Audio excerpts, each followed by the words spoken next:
Fala galera, aqui mais um projetinho de som aqui, ó, meu canal. Mostrar aqui como é que tá o sistema aqui, ó. Um painel aqui, painel de modo aqui, ó. Tem uma mesa Expert. Tem um processador da Stetson. Tem um modo ST400. Tem um outro modo A1000. Tem o outro modo aqui que é... o modo A1000 é para corneta e médio.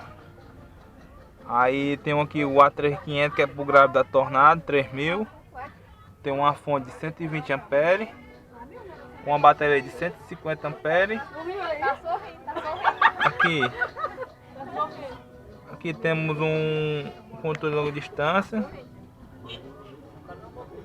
Controle de longa distância não, um central de LED, que é a central do controle de longa distância. Aí vou mostrar aqui o projeto aqui pela frente.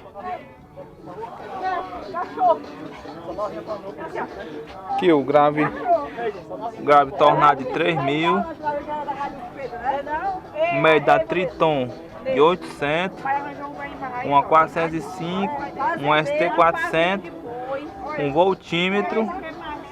Tá aqui o projeto, ó, no Celta Malvadão. Vou mostrar aqui um pouco ele tocando para vocês verem.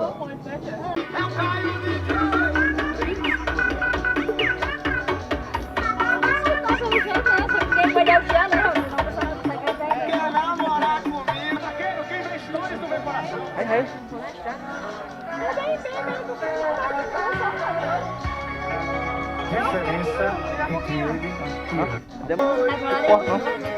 Corta, não? É, pode ser. Tudo quico sem sentimento. Se apaixonar, se prepara pro sofrimento. É que eu certo, sem sentimento. Se apaixonar, se prepara pro sofrimento. Galera, o som tocando no baixo porque tem uma galera aqui escutando, mas tá bom, o som.